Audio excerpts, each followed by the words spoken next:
With Pikmin 3 arriving on the Nintendo Switch, fans of the series have just one question they want answered. Where is Pikmin 4? First announced in 2015, and occasionally mentioned in interviews in the years that have followed, Pikmin 4 always seems to be just barely out of reach. It's not unreasonable to wonder whether the game is even in development at all anymore. With video games, it's normally wrong to attribute a game's success or failure to a single developer. In the case of Pikmin 4, though, there's only really one person who is willing to talk about the project: Shigeru Miyamoto. The timeline of Miyamoto's comments about Pikmin 4 has already been documented by other, better YouTubers, so we're just going to highlight his most relevant statements. In discussing the game, Miyamoto has made it clear that not everyone at Nintendo shares his enthusiasm for Pikmin 4. In 2015, when asked about a new Pikmin game, Miyamoto said, "Pikmin teams are always working on the next one."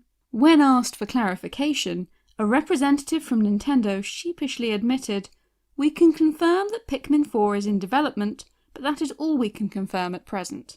This was clearly a game that Nintendo didn't yet want to discuss further.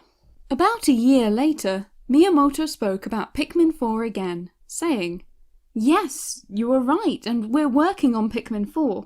So, when we're in development we have to create a list of priorities, and it has been kind of hard to fit that onto that list, but we're hopefully starting to see that on the list now." Then, another year later, he admitted, "I've been told not to share anything about this from PR, but I can tell you it is progressing." It's clear from these quotes that while Nintendo has been working on Pikmin 4, it's not been their top priority. Miyamoto is pushing for the game, but he's been so over-enthusiastic that he's been warned to stop teasing fans during interviews. It would make sense that, having such strong affection for the series, Miyamoto would be the driving force behind a new Pikmin game. If he were able to devote himself fully to it, Nintendo would likely allocate more resources to getting Pikmin 4 made in a timely manner. So what then is absorbing all of Shigeru Miyamoto's time? What's keeping him from pushing for Pikmin 4? Well, while this might not be the only other project on Miyamoto's plate, we do know that there's one big thing that the veteran developer has been busy with: building his own Disneyland. Miyamoto has been one of the chief points of liaison between Nintendo and Universal as the two companies have worked to build Super Nintendo World, a theme park in Tokyo. This, it seems, is Miyamoto's big dream for Nintendo, for the company to, quote, challenge Disney. This is a big undertaking, and it makes sense that he has less time to badger his colleagues about speeding up Pikmin 4's development. Perhaps then, once work on Super Nintendo World has progressed a little further, Miyamoto will turn his sights to Pikmin 4. Perhaps, alternatively, someone else at Nintendo will develop a burning desire to work on the game. At the moment though, this project is further down Nintendo's list of priorities than many Pikmin fans would like. Now, there is actually one other explanation for what happened to Pikmin 4.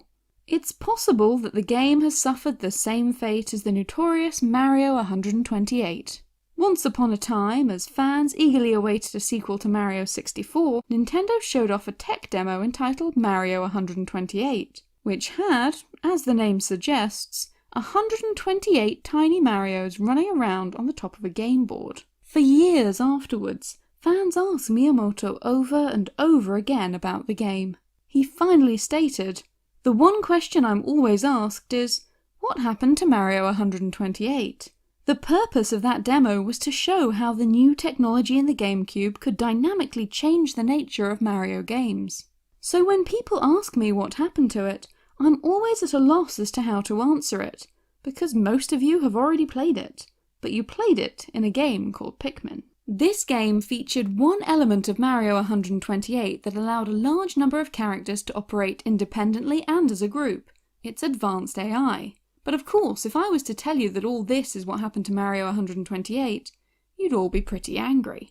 So who knows? Perhaps Pikmin 4 has gone the way of Mario 128, with its early development work being absorbed into a completely different Nintendo game. Perhaps there is no Pikmin 4 at all anymore. Either way, we'll have to wait and see. Perhaps the moral of this story is that you can't always take Shigeru Miyamoto's comments at face value.